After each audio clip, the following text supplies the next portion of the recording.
person. As if marrying that person will wash away the sin or wash away the crime itself. I really pity on those judges and their thinking that getting her married off as if bala telling. This is not the right attitude. Then sexual harassment at workplace.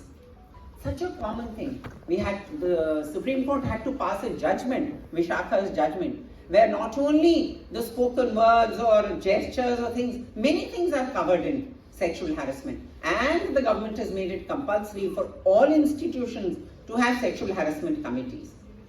Let me tell you of a case of Bombay High Court, and sometimes I'm pained by the kind of judgments which are given and the words which are used in the judgments also. It's a Bombay High Court judgment, and the judge was a lady judge, mind you. And she said that it does not amount to sexual assault if there is no body-to-body touch.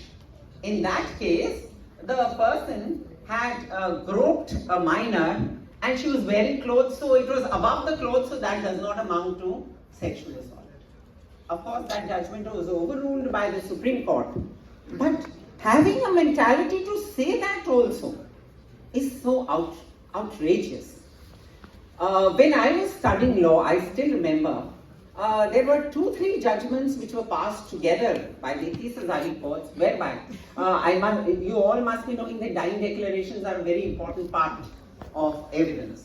So there were 2-3 cases which came simultaneously, whereby the girls had given a dying declaration saying that the husband or the mother-in-law or the families have done this.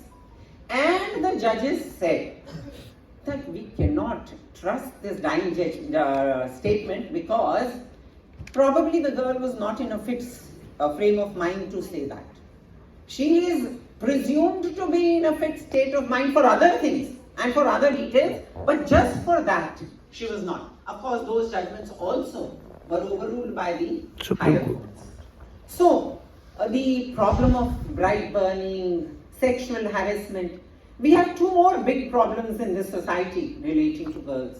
And one is these acid attacks. Again, it goes, the root if you see is the male ego. They cannot handle a no. They cannot handle rejection. And that is why I said that it is the role of the women which is very important to train their sons also in a manner so that they know. It is not that we require a movie like Pink, where Amitabh Bachchan has to tell us that we have to say no and we have to respect no. But we have to actually realize it. The men also have to realize it. If they are forcing their will on somebody, if they like somebody, the other person should also have the option to not like that person or to reject that person. The implications are very serious, and they're very serious in the sense because in this country, there is a lot of emphasis which is placed on the good looks of a girl, right? Her marriage prospects, her employment prospects, other health aspects also for that matter. I'm not only talking about physical looks, but other issues also. Her emotional well-being, her mental setback, all these things have to be kept in mind.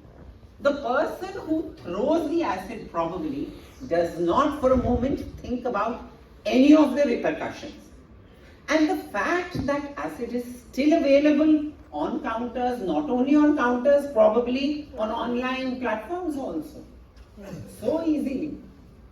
I think we should definitely, and students like you, should start a movement against this.